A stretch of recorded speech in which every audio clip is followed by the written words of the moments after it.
What up, everybody? Welcome to the IAG Thursday Thing. This thing we do every Thursday, and we have not missed one in a very long time, which I am very proud of. And yeah, where we all get together. The concept of this is almost like having a parking lot meet where we all kind of hang out and chat about Subarus, chat about racing, chat about sometimes just life in general, and have a good time with it. It's fairly loose in here, and that's what it's about. Again, this is supposed to feel like a parking lot meet where we're just hanging out.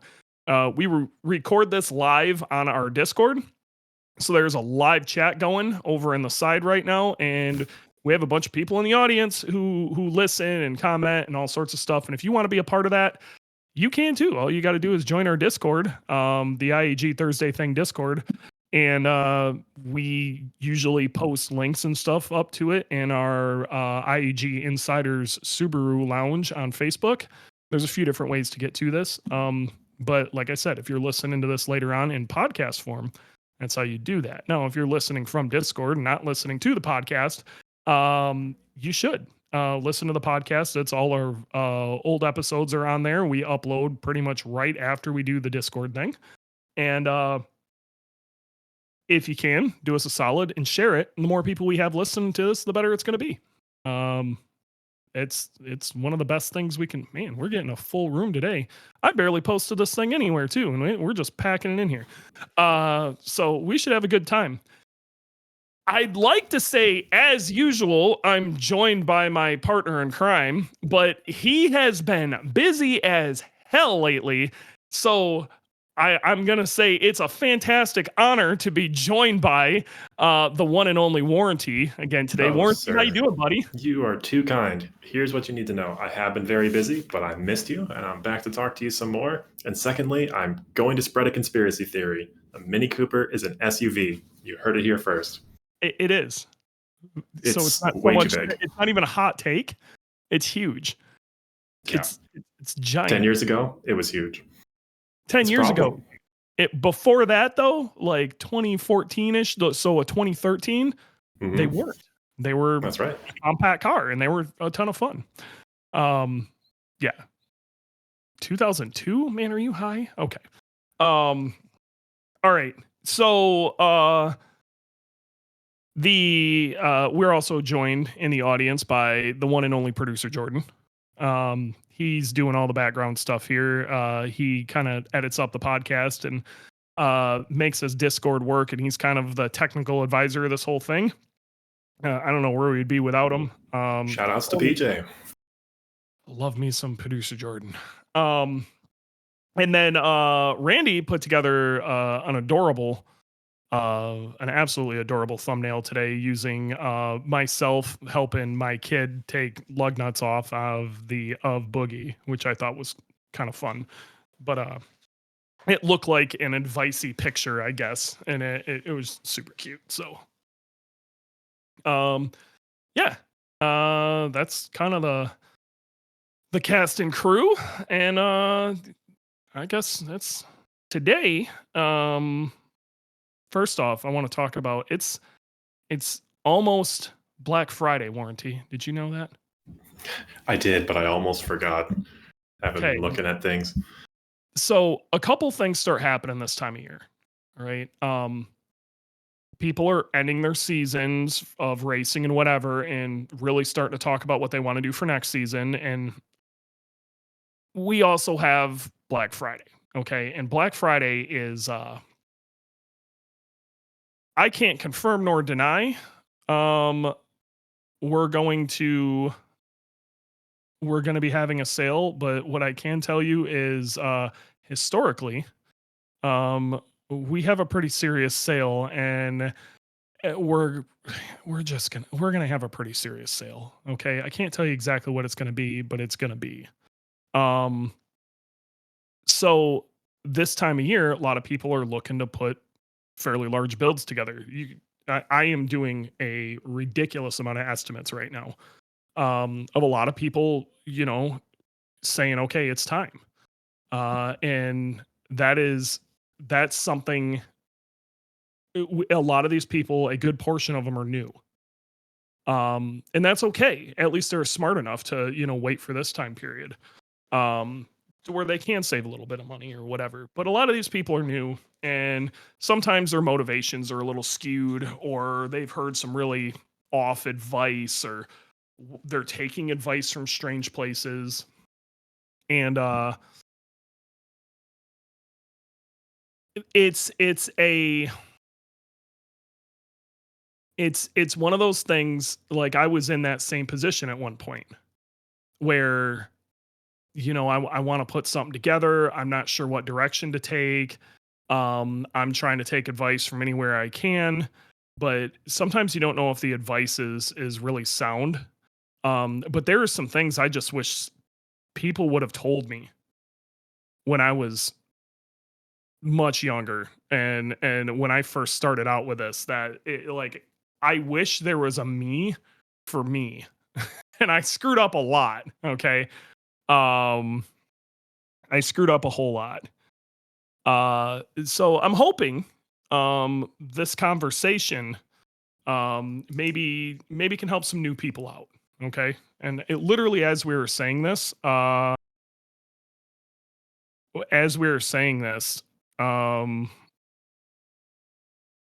I came up with a couple other ones. um I'm writing them down right now. So, Okay. where do you want to start? Oh man. I think I'm gonna start with a really simple one, and I've said this before on the podcast, but I want to say it again, and it bears repeating for sure. And the first, and one of the largest ones, is fast doesn't equal good.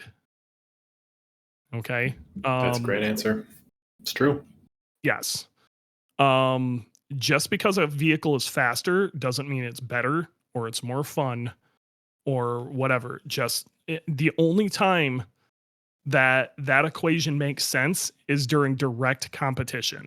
And if you are not using this in direct competition, where the only thing that matters is time, then and I mean the only thing that matters is time, then it's the fast does not equal good.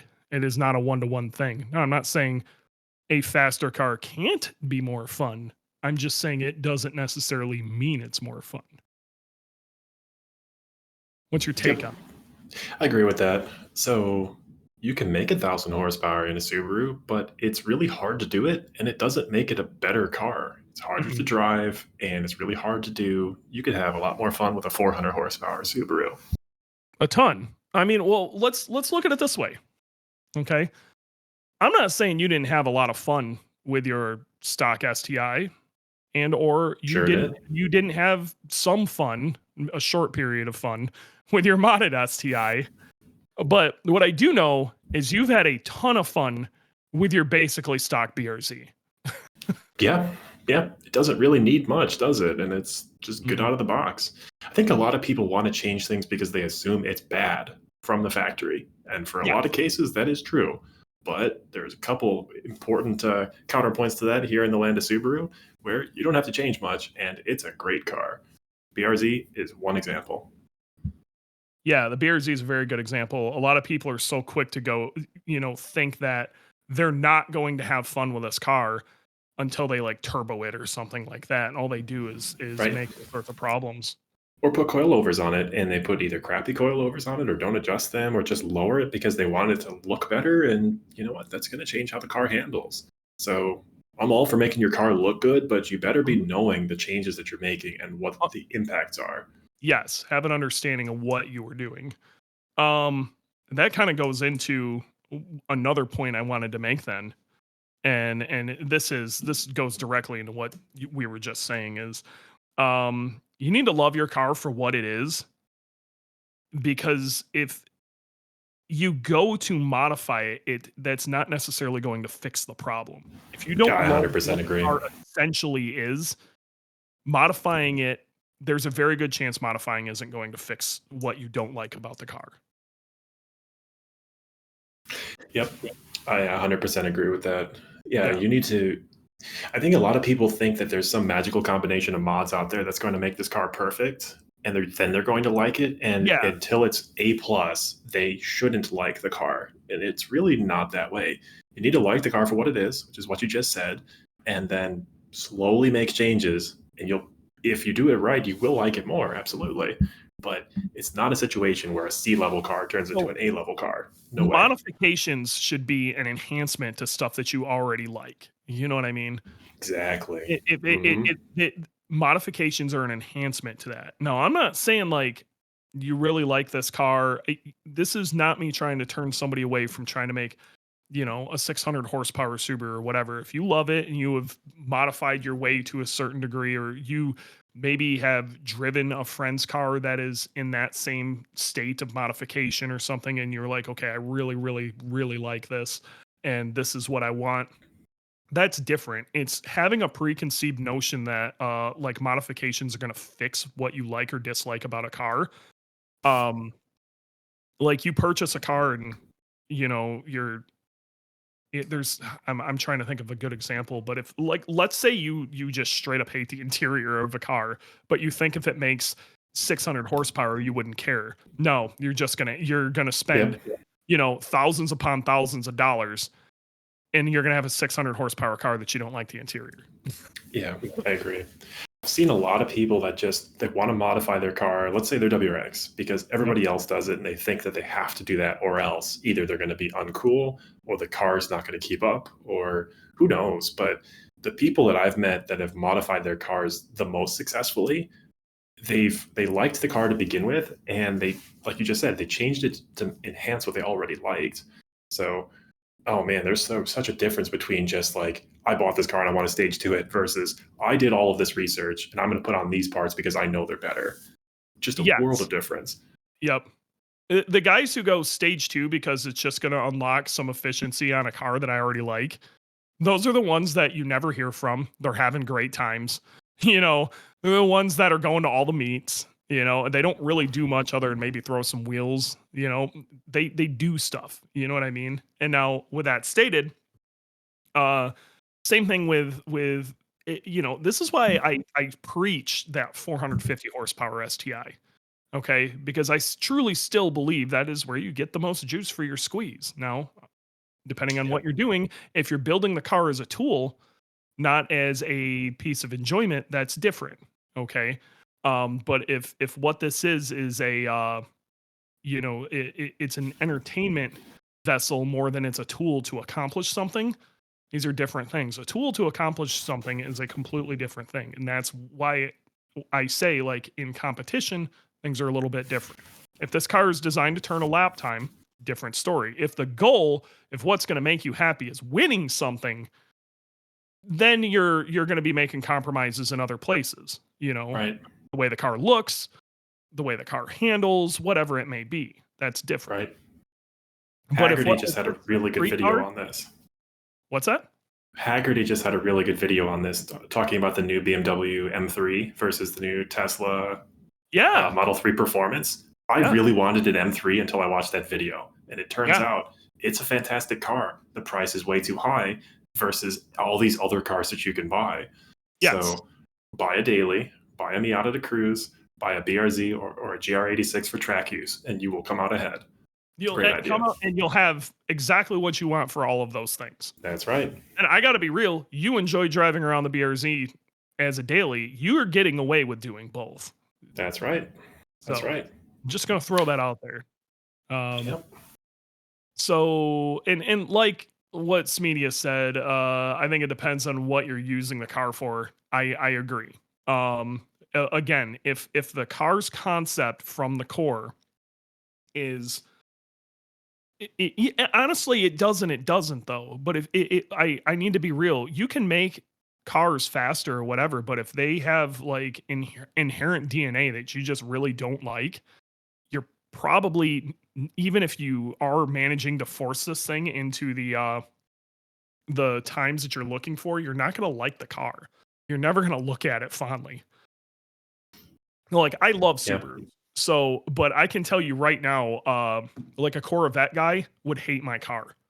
Like if I were to Oh, stick, yeah. if I were to stick, I don't know, Luke McGrew in my Subaru and say, hey, go rip this. He's gonna be like, dude, this thing understeers and does weird shit mid corner and like it's got no turn in, or he's gonna have a million things he hates about it.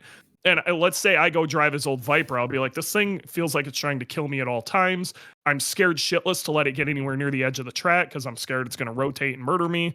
There's things that I may or may not like about that. Also, like that car, that's $150,000 car compared to Boogie was pulled out of a dumpster. Right. There is something to be said for I can drive this car like I hate it. Yes.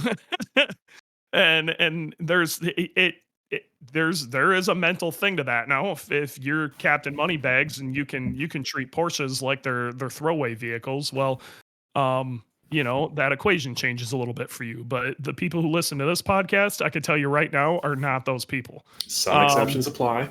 I see them in the audience. Every once in a while, you get a couple of them. We get some Kanakri in here. Oh, there he is. He's the only one in here who can be that guy. I love Jason Kanakri. We got the best people in here. You do have the best people. I feel like the biggest issue is perception.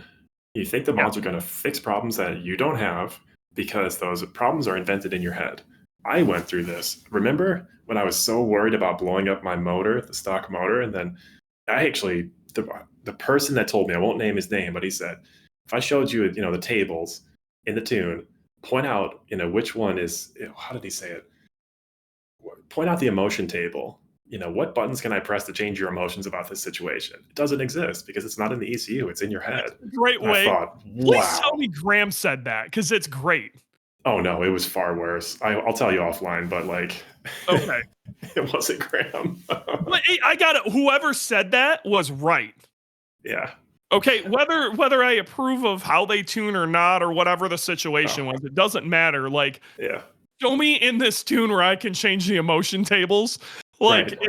Is spot on. Whoever said that is glorious advice. Yeah, that was the best thing he ever said. The rest is details, but oh my god, that changed my life. I chilled out immediately after that. Not even kind of wrong. I love that so much. And yeah, when I first met you, you were worried about everything. Oh my god. And then I we just went speed running everything. I got minus one knock. Time to buy a motor. Yep, is what it is.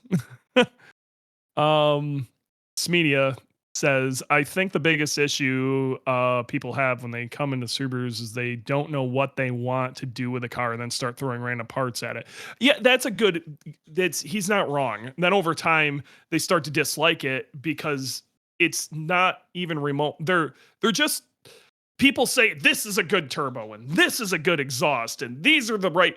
So you get a couple of things. You get a cookie cutter build that you never really liked, or which may not necessarily be like an awful thing, but you end up with something that like basically everybody told you should like, even though you might not. And then the other thing is you get a lot of people who they weren't like honest with themselves about really what they wanted out of this. And they really just let everybody else mod their car. And they end up with something that's completely different or trash for whatever they were trying to do. I have seen a lot of people that mod cars just for the cool factor because they think they're going to become one of the cool kids, and that is not how life works. No, the scene isn't like that anymore. And I got to be real, a part of me is actually really thankful to a certain degree. The scene side of this has kind of died. It's getting better. It's starting. It's really weird because it feels like it's going in waves. I'm getting vibes of like 2002 to 2005 again. Really? What makes you say that? It's the type of people who are purchasing these cars have computer nerds. Have started going back to being computer nerds. Have started going back to being kind of the oddball. It's less flat bills and less vapey kids. It's less people doing this because they feel that it's going to enhance their social standing or something like that, or they're doing it because they legitimately just like the car and want to have a good time, or this is something I love and we didn't have at that time period. These are people who wanted to be a part of that whole thing, like maybe watched World Rally Championship or something back in the early 2000s, okay? Yep. And they were loving this shit, but they were not in a financial position to do this. And now that they're in their 40s, they are. And what they do is they turn around and go find a really nice example of whatever bug eye, STI, Hawkeye, whatever, hatch because they saw Ken Block, something like that. You know what I mean? Um, and they do the build exactly how they wanted to without having to compromise. Those are fun because you get to build somebody's like literal dream. Like, and then you get to ask things like, what do you really want out of this? And really what they want is, I want enough horsepower for this to be entertaining, but I want it to make whooshes and squeaks and bangs. And I just, every time I get in this, I want to smile. Those are the best. Like, oh my God, those are fun builds because you're building a car for an experience, not building it for Instagram. You're building it for this person to go to their garage and they fire that thing up on a weekend and go tear ass around in this, and they're living the what 24-year-old them desperately wanted and couldn't have. Yeah. Yeah, you do it for the right reasons and you can have a great car. Yeah, they're doing $1 million either. buying a Porsche or a Corvette. This is what they want to do, and those are so much fun because it's oh my God, it's a riot. And Unlike they a can do Porsche, things the right way. You don't have to make stupid compromises. You know what I mean? You go, this is the right intercooler. This is the right ECU. This is the right turbocharger to do what you're trying to do. We should put this build to get, we have a couple of different ways we could put this engine together. We can have 9,000 RPM or we can have a bunch of torque. What do you want? And like, it's great. Like they're so much fun. If you find the right guy to tell them that, because, I would say getting them more and more by the day though. Well, hold on now. So you've got more of these, older people, mostly guys that they don't dream of a Porsche when they get older, or dream of a Corvette when they get older. It's a Subaru because of those World Rally days. I'm 100% with you. There are more than I give them credit for. But you should see the call I got the other day. This dude owns a historics company. Okay. I'm not going to go into it too much, but the guy owns Ferraris. So he hits me up. He's like, look, I bought this 04 STI because I used to watch World Rally Championship and I just wanted a really badass car to go banging down back roads and have a really good time with. And I bought this car and I got to be real, I don't like it. And then it blew up. And I started talking to him. He's like, I've driven some really nice cars, so it's probably not fair to totally compare this to it. So I'm like, what do you mean by nice cars? He's like, well, I just picked up a new GT3 RS, and I've got this dude started naming off like this wild ass collection of cars. Plus, he owns a ton of historics. I'm like, okay, so you understand what you're talking about when you say nice car. So him and I talked for like 2 hours, and I'm not gonna lie, his bill is ridiculous. Okay, he wants a street going version of this. You know what I mean? This is what he wants. So I laid out what my vision of that would be. And it is a very, very thought out 450 wheel. That's it. We're redoing the suspension and everything. Sure. He is, dude, he's so psyched right now. And this guy can afford Porsches and he still wants to build a Subaru. That's what I'm trying to get at is there are both. Don't get me wrong. There are people who are having to pick. Okay. But the people who are coming when they're 40 years old, they understand they're going to spend just as much money doing this as it would be going to buy that Corvette they wanted. You know what I mean? It's going to be just as expensive. They're going to have almost Porsche money into it when they finally get the end result of what they're after. It's a good thing he found you because it's so good when they have. I love it when these guys, and it's hard. Earning that trust from somebody because it actually kind of spits in the face of some of the stuff we've already said. You know what I mean? But he's got a very direct concept of what he wants. And I can help provide that. I feel so privileged that these people will trust me with this. And one of the biggest reasons people do trust me with this is if you see my screen name on Discord right now, it says Dewey at IAG. And the IAG part of that is massive because we're what we are within the Subaru community. You know, when a recommendation comes from me, I have to really think about that too a lot, that it carries some weight and that means a lot to me and it means a lot to customers, and that's super cool to be trusted with that sort of power because that is, Yeah. you're welding some serious power. I'm just saying, even if it's like a mid-tier build, good for them for finding you, because I would say half of the guys out there, shops, industry people, don't have a good idea what they're doing, and they just take these people to the cleaners, and it's They sad. don't. Um, they absolutely do not. That was a conversation I had on my new podcast last night. Um, You have was two podcasts now? Oh I my do. god. Yeah, yeah. I started a podcast with Devin from Professional Awesome. Okay. And it's very time attack oriented. We're gonna kind of dive into some like time attack drama. Has nothing to do with IEG. Okay. This is not a promotion, just letting you know. Okay. But it's called Heat Exchanger. It's gonna be a really good time. Okay. The name is beautiful. We're gonna have a great time with it.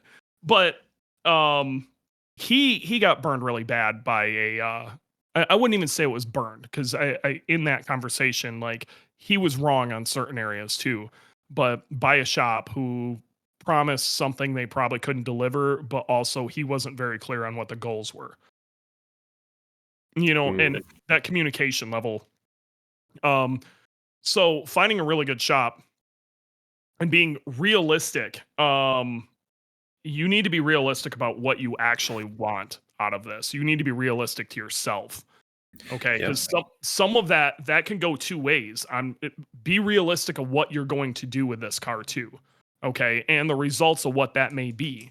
Um, if what you're going to do is put around this thing on the weekends, that changes the equation from every time I get in this car 3 times a week, I'm going to beat the living shit out of it, or I am actually going to try to daily drive this car, or and it don't I hate the people who are like they bought an STI. Okay, you were a good example of this, and you would even say things like this when you first started. You buy an STI, and you're like, "Well, I don't even drive it hard." Well, if you don't drive it hard, why did you buy an STI? You should have bought a Camry. Like you bought this car because it's fun. Don't tell me you're not having some fun with it. And no, my idea of hard and your idea of hard are probably two drastically different things at that time. But you need to be realistic about what you're going to do with this car, and what you want out of this relationship with this vehicle, and how you're going to treat it, so you're not surprised when you get one thing or another. Yeah. I I agree mean, with that. it's just you get that a lot. So I mean, that's another one. Be realistic. Yeah, be realistic with what you can do as well. I mean, I've seen a lot of people run out of money and then they kind of get out of the game, and that kind of sucks. So I keep kind of running into some of the things I wrote down. Like one of them is it's your car, not Instagram's. Um, so if it I keep stressing this, like don't build the car Instagram tells you to build you. Um, we kind of already went over that though. Totally agree. Um, and then we just went over be realistic about what you want. A good one, and this is more of a mental health thing. A car can't fix your other problems. 100% agree. It is I not therapy. I've been very guilty of this and believing that if like say did something or modded something or whatever, it was going to fix my whatever demon I was fighting. You know what I mean?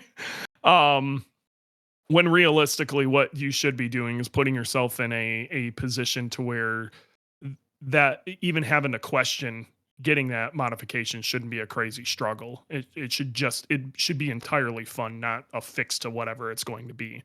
Like if you believe that you need to modify your vehicle for to fix something that isn't a just a relationship between you and the vehicle problem, or whatever it may be, then if it's like a social thing or whatever, you've got to get a set of wheels so you can fit in with the cool kids or something like that. This isn't going to fix your problems. Yep. Totally. Another one. Modding Subarus isn't a good idea. Okay. Really? Okay. We're going spicy. It's not a good idea. But that's okay. Okay, like realistically, like if you think about it from a financial standpoint, this is all dumb. It just really is. There's probably some equation out there of like an '05 or an '07 STI with low mileage that you hardly touch, and it's like mint may actually appreciate money at this point. Okay, but unless you already own it, you're probably not going to make money on it. Okay,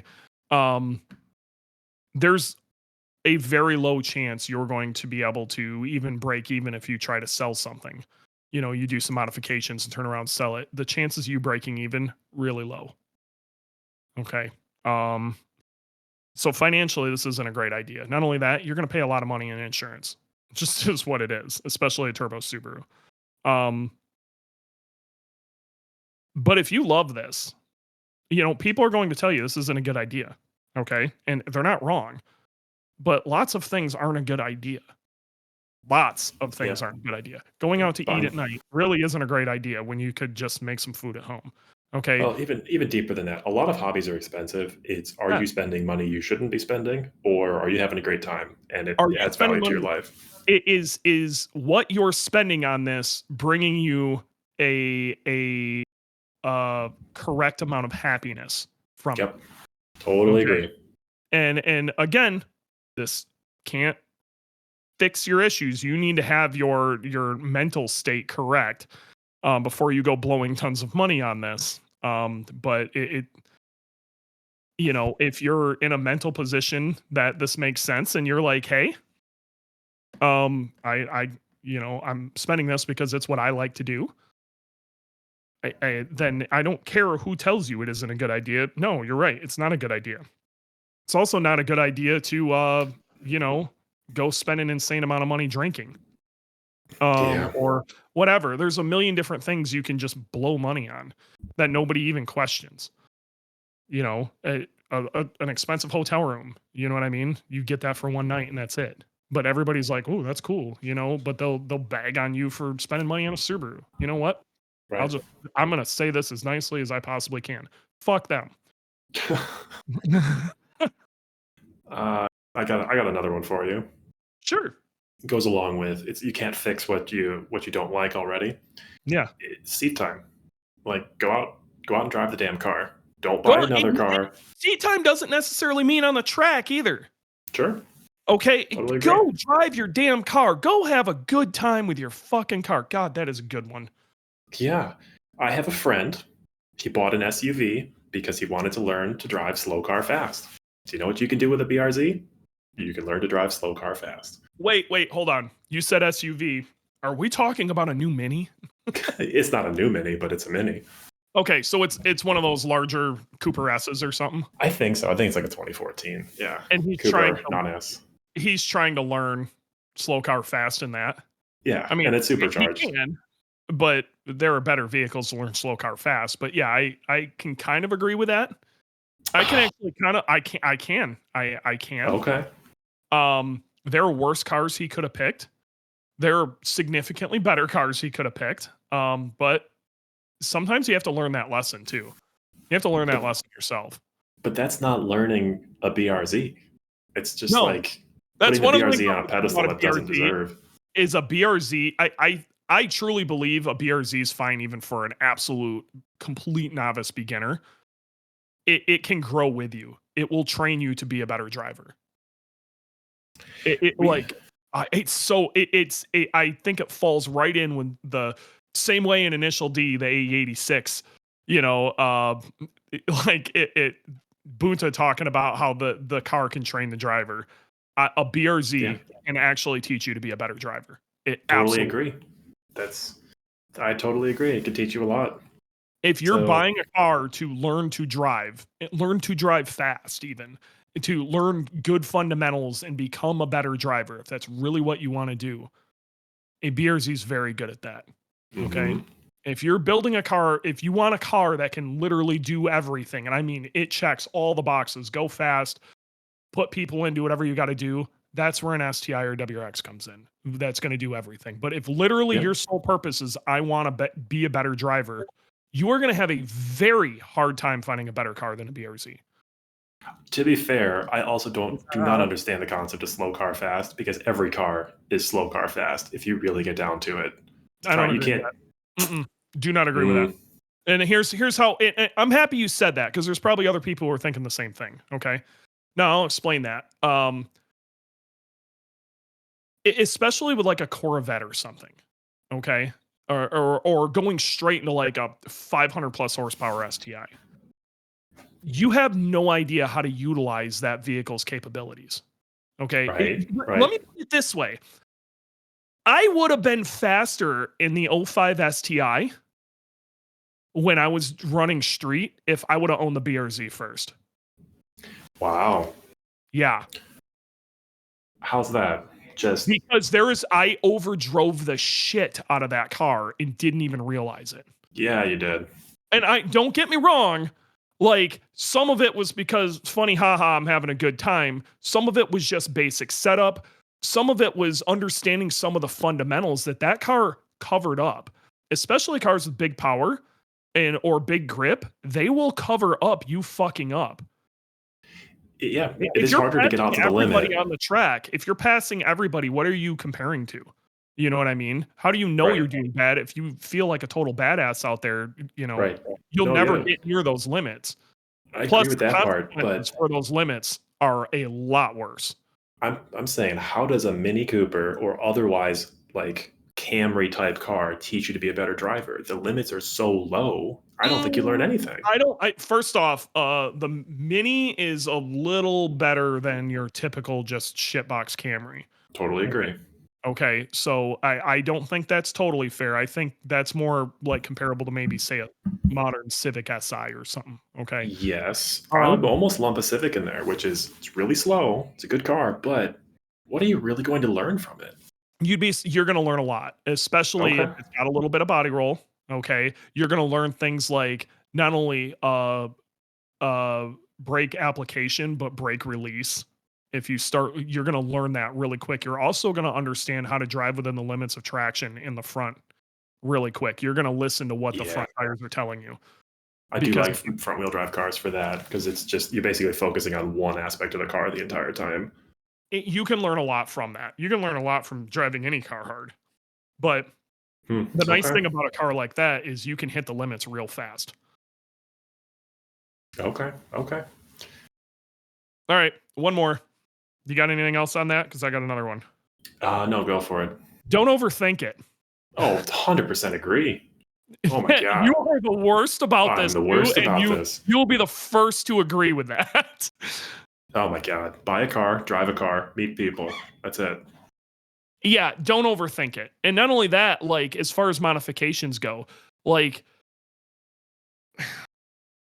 once you, especially with the basic stuff, like the debates that used to happen on NASIAC of should I get a divorced wastegate downpipe or not, you know, versus a basic bell mouth. Right. It doesn't matter. Oh my God. Yeah. Should I blank? It doesn't matter. That's the answer every time. Yeah. It does not matter. That is the sort of nitpicky, ridiculous shit. And that's the sort of stuff that people sweat on. It's getting worse over time. And it has gotten bad. I'm trying to find a really good modern example of that. But like basically any turbo that's making 400 horsepower or less, if you're stressing over that, you're fucking up. Okay. If it's a top 20G or smaller, I don't want to hear it. Which VF should I get? You know, because you're upgrading your WRX, any VF, it's fine. It doesn't matter. Yep. Focus on the bigger things. Totally agree. So Greg at Cosmic was saying what? Something about coilovers? Yeah, he said, I've been offered free coilovers for my Civic Type R, and I don't take it because the stock suspension is really damn good. I don't want to mess it up. 100% agree. Right. That's a really good, you know, and I'm not saying you know there isn't situations where suspension could improve it, but Sure. you should be, I can understand why you would be leery of that, especially until you drive something that you can really trust and there's not a lot of data points out there to go from. Um, Yep. I'll give you a good example of where like coilovers make all the sense in the world though. An '04 to '07 STI rides like an absolute bag of shit for no reason. A properly set up set of coilovers will improve that car in every single way. In every single way. It'll ride nicer, it'll handle better. You can set ride height as wanted or needed. You're able to change camber. Like it's in literally every way. They don't clunk. Yep. I could totally see that. So when Yep. you were chopping up, last thing you were saying is it does not matter. A lot of these small mods are just nitpicking, and the internet's got really bad about this. It has got bad. I've been trying to think of what a really modern example of that would be, but I don't really have one off the top of my head. But yeah, it's bad where these guys are just and especially if they're nitpicking over stuff that's all shit. Okay, here's a good example. If you're trying to compare which sub $1,000 set of coilovers is best, like you do not understand what's going on. Yep. Like just Totally stop agree. and step away right now. You know what I mean? Um, things of that nature. There's lots, what blow off valve is right. To a certain degree you get a lot of what oil should I run even? We're going to give you Yes. recommendations, but the right oil for the most part is change it a whole lot and make sure it's the correct weight. And as long as it's a modern synthetic, you're probably fine. Yep. Totally agree. Um, yeah. What else you got on your list? Let me cross off. Here's a very much more basic thing, but this is something a lot of new Subaru owners probably should hear. Spend some money on some tools. Okay, Yeah, I agree. Here's the reality of it. You're going to work on your car a little bit, and plus you should just learn to enjoy tinkering with your car, doing maintenance, doing stuff. You're going to learn a lot. Change your own brake pads. And the reason I tell you to do this isn't as much of I want you to know how to change your brake pads, which I want you to anyway, but it's going to get you, digging around in your car's suspension a little bit. Okay, it's going to get you to dig around in there, and you're going to look around, and you're going to see stuff that maybe is out of place. You're going to see that you got a sway bar bushing that's going to shit. Do these things yourself. I can understand why you'd want to pay somebody to do a lot of this stuff, but spend some money on some tools, okay? And do this stuff yourself because you're going to be able to see a lot of things that maybe other people can't, or you're going to have an understanding of how things work better. Okay? You really this is work on some of your own shit.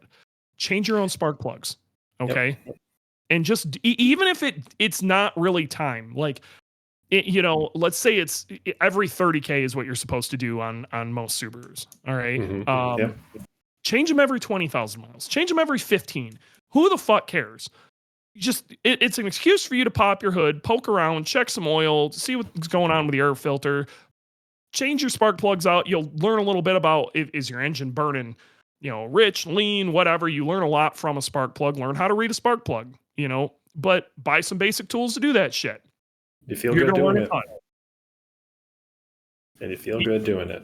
And once you understand how to do it, I can totally understand if you're like, man, I really don't feel how to, I don't want to do this. You know what I mean? And you take it somewhere to have it done, get done. That's fine. But you at least have an understanding of what's going on. Yep. Then you don't get snowballed. Top 5 tools. Let's go through it for a newbie real quick. Let's see if I can come up with 5. Number 1. Oh, hold on. We don't even know. No, I've got a show coming up for that. Oh, okay. I'm bringing on at least one, but maybe 2 guys from Company 23. Oh, sweet. Good And deal. we're going to have a really good time of just basic tools you should own as a Subaru owner.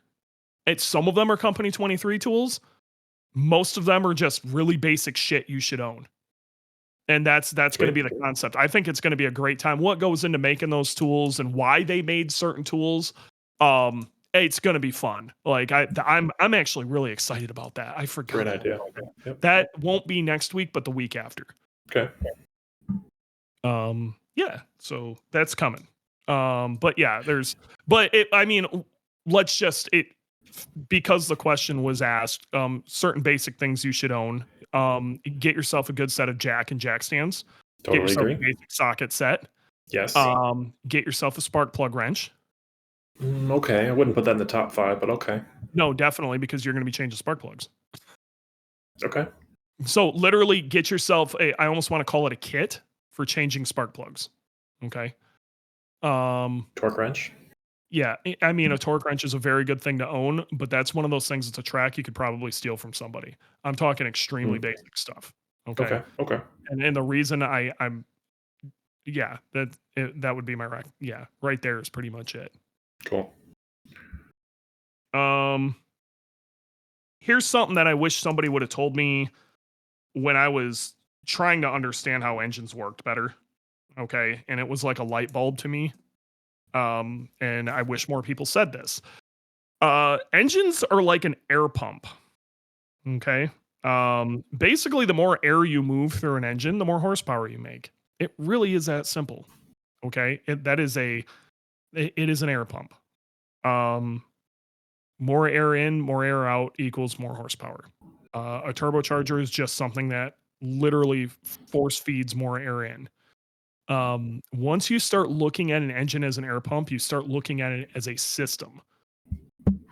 The problem a lot of people have is they look at, say, an intake. They're like, well, this intake says it adds 10 and this downpipe says it adds 20. And then, a boost control solenoid says it adds 10 and this intercooler says it adds 20 horsepower. I should be making like 100 extra horsepower. Not how it works. That is not how it works. It is a system. Okay. In a individual perfect environment with the worst case scenario to the best case scenario, that's what it may make a difference at. But that's it. Yeah, that's it. The other thing, and especially if you want a modern Subaru, but most modern cars, but a modern Subaru in general, because we're looking at the engine as an air pump now, if you change something that if air's going in or air's going out, if you change something that affects either of those two, you need a tune. Totally agree. It's that simple. If you change something for air going in or exhaust / air going out, you need a tune. Not adhering to that can be really bad. Yeah, and then I got one more unless you got something. Nothing comes to mind. Go for it. Okay. Newer isn't better. Okay. I want to hear the receipts. Tell me the details. Well, okay. Like, first off, it really depends on what you're trying to do.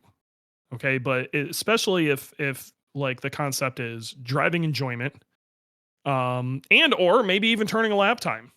Newer isn't better. Okay, I'm going to tell you right now, if you are starting at a disadvantage, if you're starting with a VA versus a GD, if you're trying to build a time attack car, unless you buy an S209.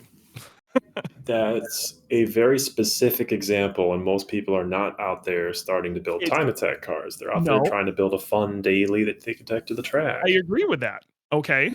Now let's narrow that down even further. If what you're looking for is a driving enjoyment car, I don't believe heated seats or a reverse camera or something like that is necessarily going to achieve that better. I can tell you, me personally, I would prefer driving an 05 STI through Tail of the Dragon versus a VA.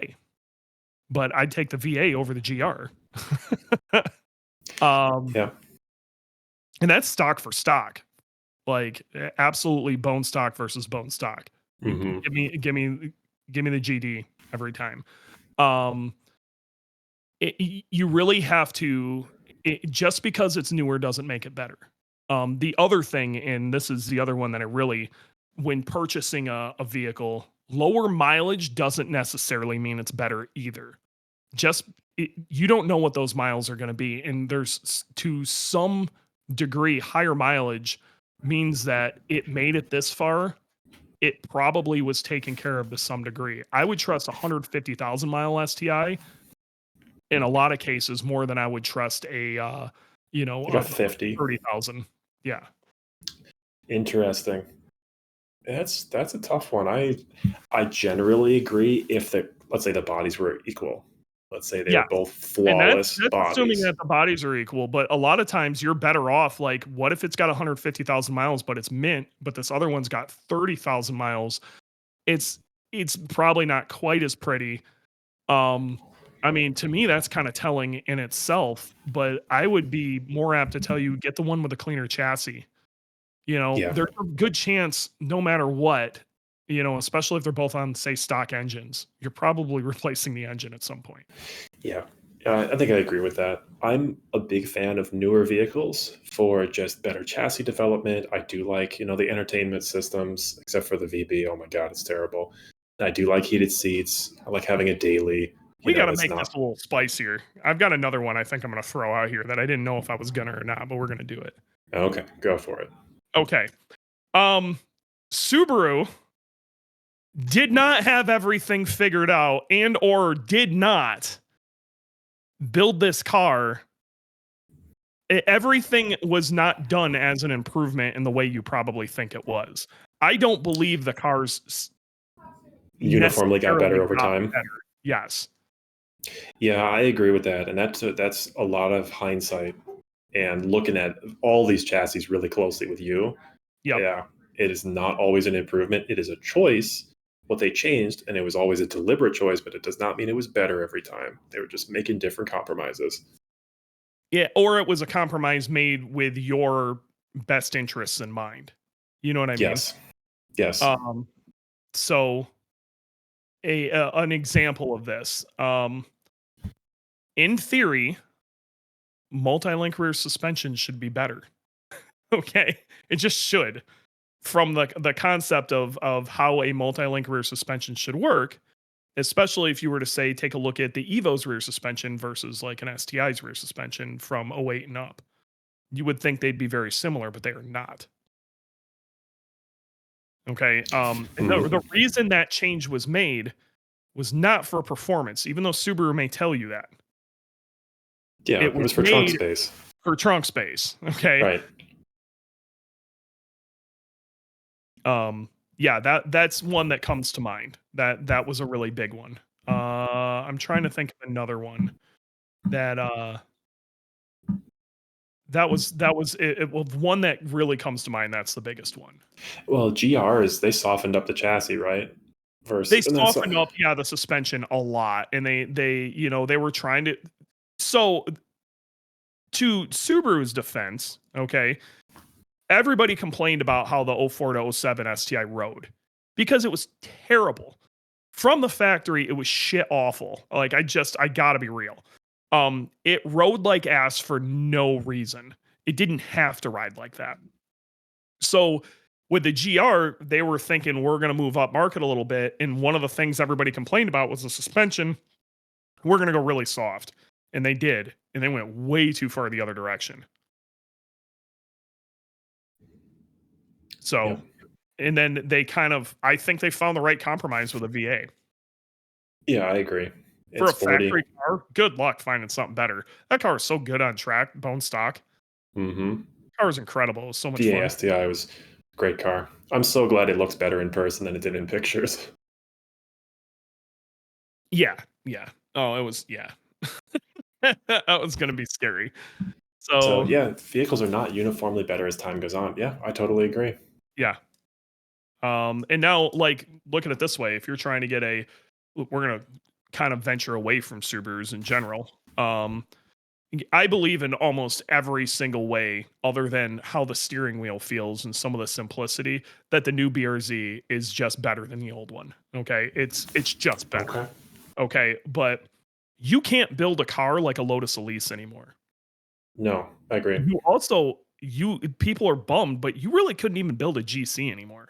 What made a GC fun is kind of not safe. Yeah. Yeah. No, you couldn't make it light enough and You couldn't. simple enough. No. I agree. So, there's something to be said about that too. There is a Yep. safety factor that I'm really big on ignoring, but Yeah, it makes me respect older cars for what they were at the time and definitely how they're viewed now. So, for example, a very early Mini, that is a great car. That was a world beater, especially for the size. Oh my God, just slaying Godzilla with that thing. But by Mhm. modern standards, it's not safe. It's a tiny car with no modern crash standards, and Yeah, I would rather have a modern car because I like seatbelts. nothing wrong with that.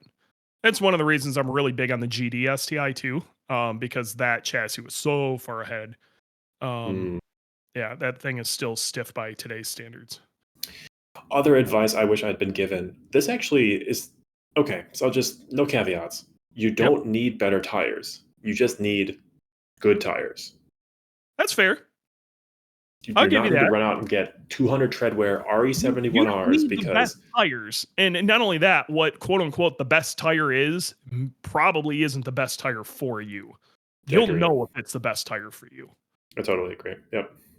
But you could get some like 240 treadwear, whatever those Yoko Advan whatevers. Those are good tires that will Hmm. give you plenty of traction, learn you a lot.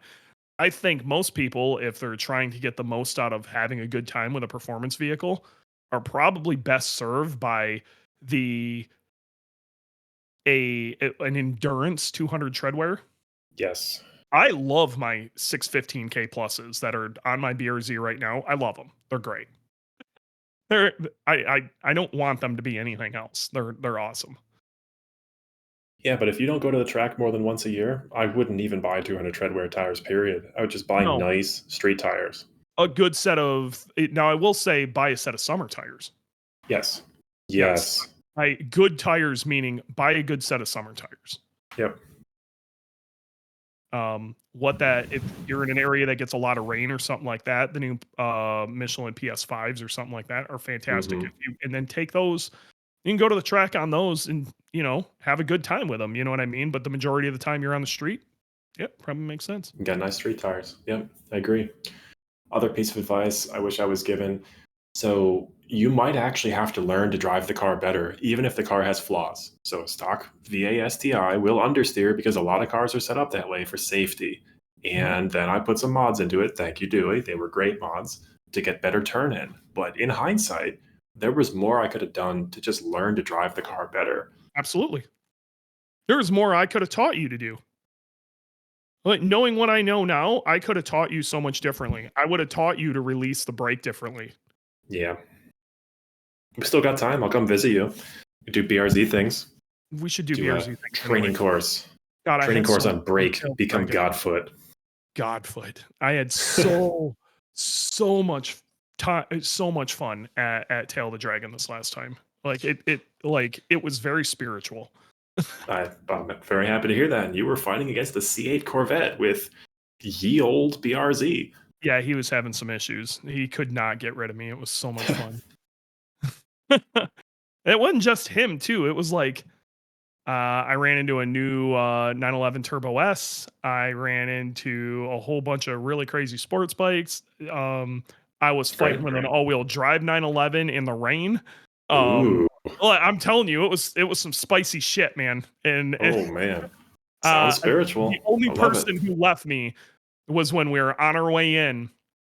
Was that Turbo S? I could not hang with them, but that was because we were completely loaded with everything we needed for that weekend. And weight really plays a big factor. If I could have changed that equation just a little bit to where he didn't pull me so hard on the straights, she was Hmm. gone no matter what. But if I could have just dropped that a hair Yeah. and I could have broke a little bit later, I have a hard time believing they would have been able to get away from me. Very nice. Think what you could do with an FA24, an extra 40 horsepower. Oh yeah, I may or may Dude, not have found a broken one locally that I think I might pick up. We're talking $500. that's great. I What do you think I'm think gonna it'll take grab to that turn it around? and yeah, well, I'll put some head studs in it and get the heads refreshed here, and maybe I'll be the first BRZ bottom end we build. Nice. Yep. Fantastic. And then I'm going to stick a link in there, and then I don't have to do any of the bullshit that Bailey had to go through to get his to work. How high do you think you can rev that damn thing? Oh, I'm going to tell you right now, that ain't changing. Okay. Okay.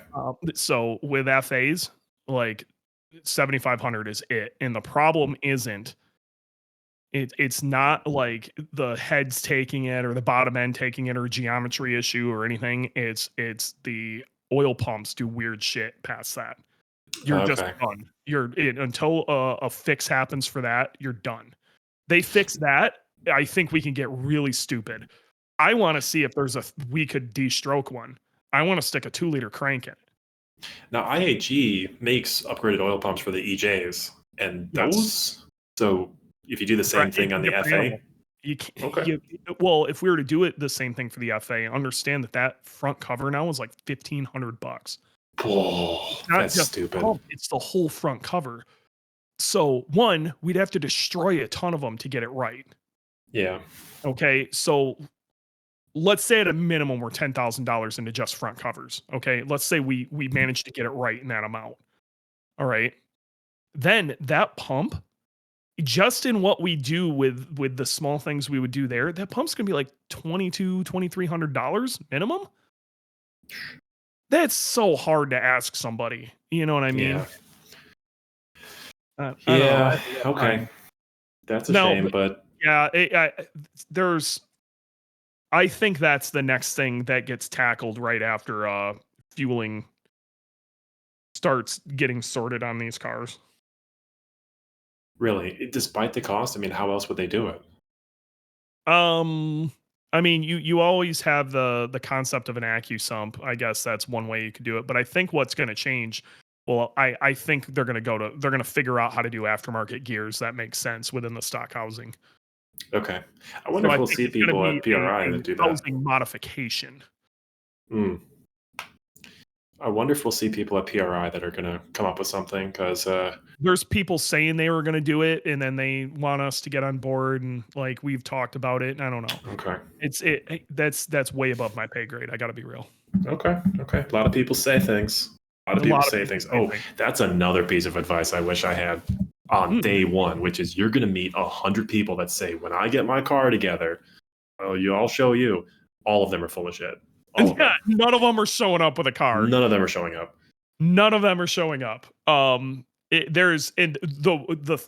If I can give you any bit of advice, okay, is you don't take a fucking thing they say seriously. Yep. Do not take advice from them until they show up with something that functions. Yep. Okay. You have to have seen something they have done for it to be reality. Yep. Like, I don't care how many times they say they've done it or whatever, or say they've had a part in this thing or that thing or what. Proof needs to be before you. Totally agree. That goes into a lot of things. Suspension's a really, really big one for that. I'm not going to mention any names, but results talk. Okay, that's all I'm going to say. Yes, they do. One other piece of advice: showing up is more than half the battle. You can get a lot done with an imperfect car if you just show up. Way more than half the battle. Just show the fuck up. Stop talking about it. Be about it. Yeah. Yeah, you taught me that early on, which is doesn't matter. Be about it. Yep. Doesn't matter if you're on plan C. If you show up, get things done. Yeah. Just whatever it takes. Just fucking get there. Okay. Yep. You can sort it out after you're there, but get there. Right. That completely changed how I view about things. Yep. Nothing's ever going to be perfect. It just isn't. It's never going to be perfect. Or if you feel like it's perfect, you better be prepared. Karma's about to kick your ass. Yep. Oh, I got some for you. Here we go. Smedia brought us some. Owners coming into Subarus with unrealistic expectations of the cars. That goes back to me saying you need to love the car for what it is. Yes. Because there's the problem is they come in with unrealistic expectations. He's totally right. of cars like, he saw that this guy made 1,000 horsepower, or they saw on the internet that people are running around at 600 horsepower on stock RA blocks. You know what I mean? Right. That's not reality. Yep. I'm not saying people haven't done it. I'm not saying it hasn't even lasted, but some period of time. That doesn't mean it's going to do that for you. Okay, you really have to be realistic about this. Yep. Um, I feel bad for Subaru at this point. At the end of the day, it's just a car company, and people get so mad about so many things. They're just doing the best they can, man. They're trying to sell they cars. are. Yep, they are. They're doing the best they can. There was actually if you guys aren't listening to it, I highly recommend you do. If you're into Subarus and you really want to hear some good information. But the Flat Irons Tuning podcast is really good, and Yep. he just put up a really good one, basically saying, is the STI really more expensive? And it's not. You get so much more a car now for what essentially is the same amount of money due to inflation. I'm gonna have to go find that. I'm interested. It's really good. You get a lot of car for your money right now. You got to think a new WRX was in 2002 was $24,000, $24,999. Let's call it 25 grand. Wow. Okay. And that was 220 horsepower and what essentially was a slightly better than 90s shitbox. Yep. When I bought my STI in 2015, it was a $35,000 car. Yeah. And now the WRX is that much. So STI traditionally was 8 to 10,000 more than the WRX. So Yeah. I'd, So call I'd be that a paying way more. $40,000 car. Yeah. Yeah. And that's in 15. And inflation smacked us pretty damn hard. Yes, it did. I gotta be real. You're getting a hell of a deal for a WRX. You're getting a hell of a deal for a BRZ. Yeah. You're When I getting bought my an insane BRZ, deal for a BRZ. Dude, the interior quality of that car went up so much and the price didn't change much. no, it did not. When I bought my first BRZ in 2022, so it was almost exactly 2 years ago, Mhm. and it was like 29.9 because God bless Joey at Berman Subaru. Yes. Like that is a screaming deal for one of the Yeah. best cars of a generation. I agree. So, yeah, that's it. You really need to put it into perspective. And then going back to what Smeedy is saying, he's right. Owners having just wildly unrealistic expectations of what they're trying to get out of us too. You Yep. know, money can't fix everything. No, it cannot. I'm not saying you else you can't got? have a great time modding the shit out of these cars. And if you're one of these people, I've always said this and I will continue to say this. If you go win a race with a Corvette, you're the guy with a Corvette that won a race. If you go win a race with a Subaru, you're a god. Are you? Right. Like you will be talked about. You will go down as legendary. It's more fun Yep. in a Subaru. But it's going to take a lot more effort to do it. And that's why you are a god. You got to pay the cost to be the boss. Yep. Okay. Next thing. else you got? This is a great one. Put the anxiety port in the glove box and stop stressing out over dumb values. Totally agree. Yep. You were bad about this. I was so bad about You are that. the perfect person. Oh my God. You see like, 1 degree of feedback knock. You're like, my motor's gonna blow. Oh, I was so, man, I would like smack myself. I go back in time and smack myself. It was so bad. So, man, dude, I think we all wish we could go back to right when we started and just slap the shit out. That is great advice. And that goes down to stop overthinking shit. Yep. Like put the access port away. You probably don't even know what half of that shit means. You just unplug it, stick it in your glove compartment, pull it back out when you go to a track day and you need to monitor coolant temps. Okay. Yeah. Think about how you're going to feel about this 5 years from now and go, yeah, 5 years from now, no matter what happened, I'd probably be okay with it. So just throw it in the glove box. Yep. Throw it away. just glove compartment. It's don't even look at it. Uh-oh. We'll invite him to speak. Brethren, how are we today? We have royalty. We have a celebrity on the podcast. Everybody talk with some respect. Put some respect on his name, Mr. Smedia. Here, we're going to applause.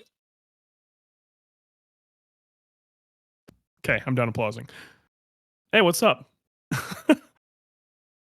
Are you gonna say something? I just made this whole huge debut, and you're not saying anything. His Let mic me Doesn't even guess. have his mic plugged in.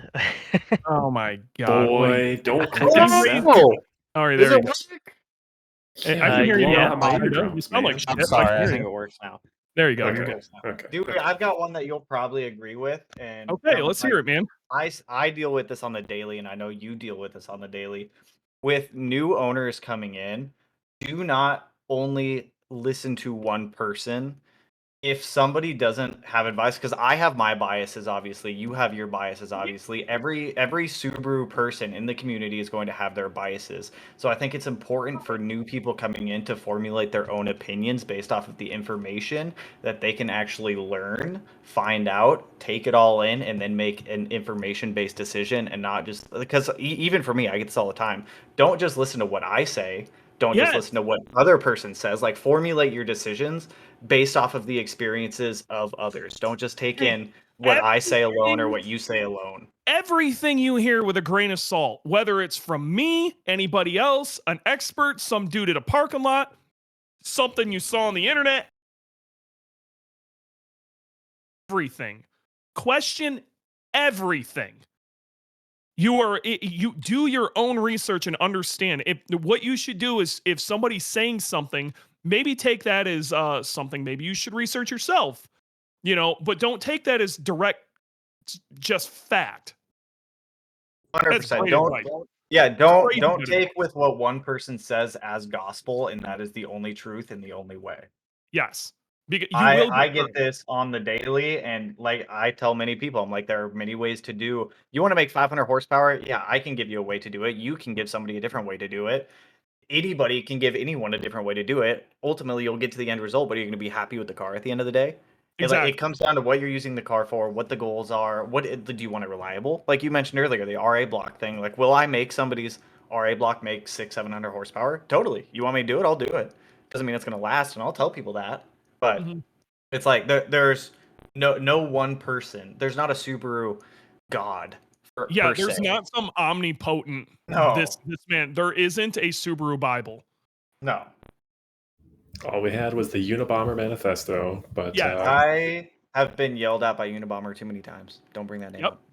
Yeah, you probably deserved it. Yeah, you're not wrong. It's the search function, man. If I just knew how to use the search function.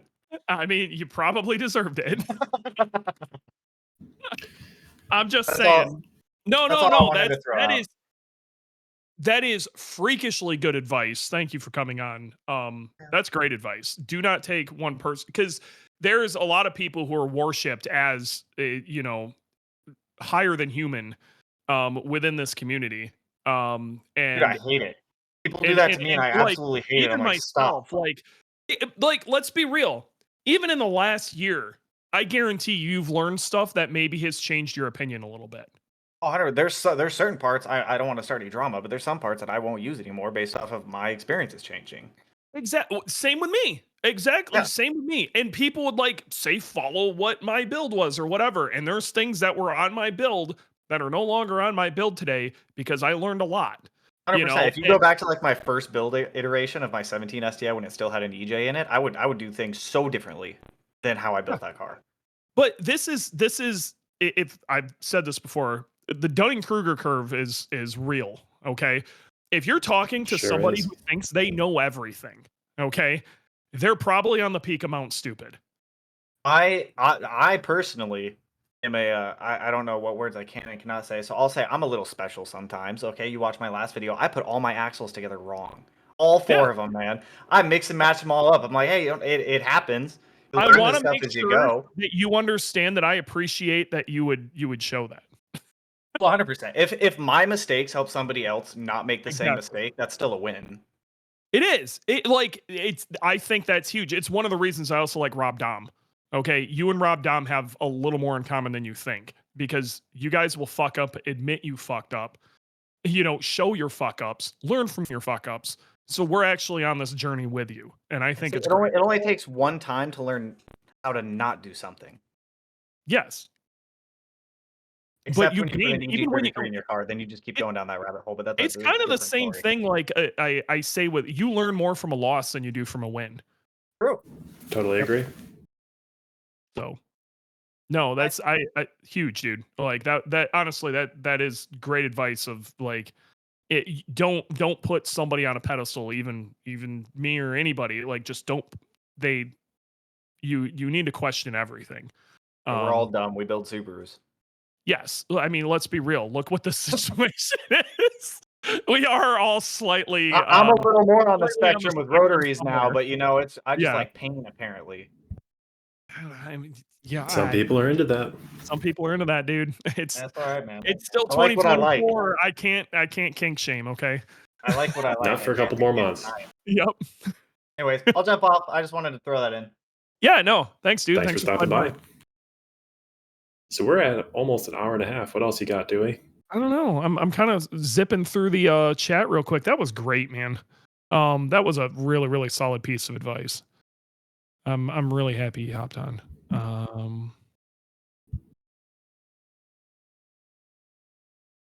Yeah, I'm digging through here real quick just to see.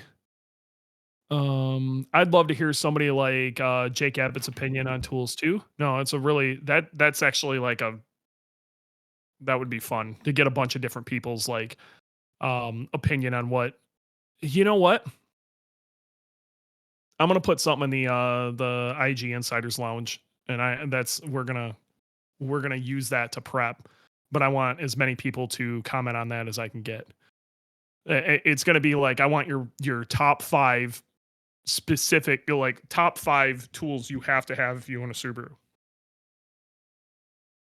Anything from Company 23, like they. There's a couple of them. Tools. Yeah. There's a couple of them. But yeah, it depends on how far in you're gonna go. You know what I mean? True. What else do we got? I'm just digging through the chat here real quick to make sure I'm not forgetting anything because I love our peeps in the chat. I need my heated seats. Exactly. I should take the time to finish the Unabomber's manifesto here in the Discord. You should. So much information transferring though. It's for so everybody playing along at home that's not familiar with that, because as the years go on, more people come in to the community. It was a user on the Naziarch forums by the name of Unabomber who wrote a really thorough post about Subarus and modding and all of those things. And it had so much information. Some of it's a bit outdated. That's okay. So much information in there for the basic concepts and frameworks of That's Subaru right. in general. It was so good. And you could call it a manifesto because history needs to remember that as the Unabomber manifesto, not the anti-government crap that got published. Yep. It's oh man, it's so good. It's incredible. I'm trying to. All right, what else you got? Because I got to roll in a second here. I'm trying, man. I cannot believe how many posts, dude. You guys were going crazy. All right, we got one more. Jake, I invited you.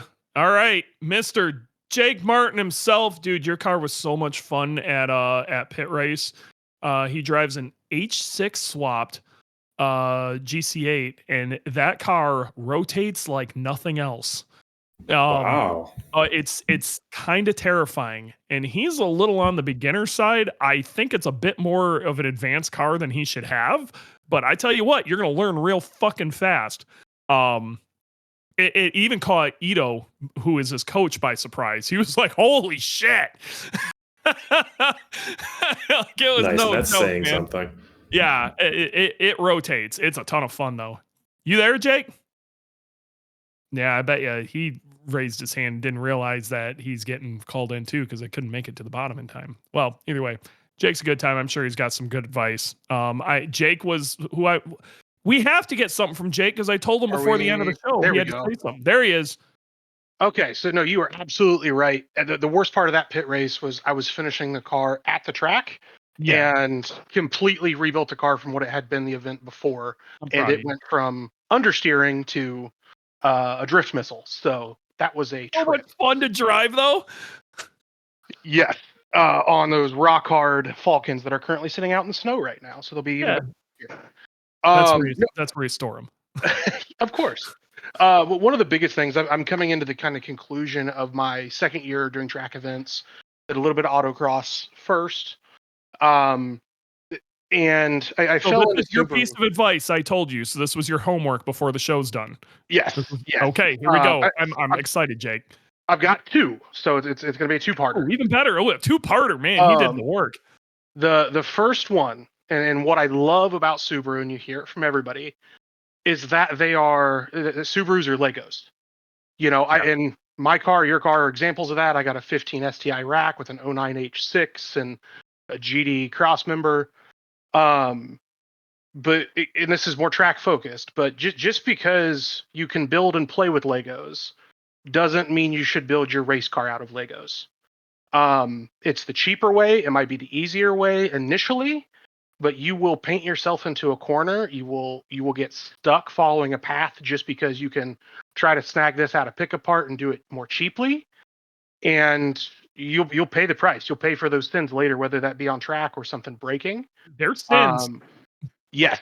And that braking piece, that is my second point, especially where, you and I are both taking these 90s econo boxes out here and trying to thrash them on track. Yep. The reality of this is things will go wrong. You will break stuff. Do not put yourself in a position, and this is why I will not drive my car to events anymore. I only trailer.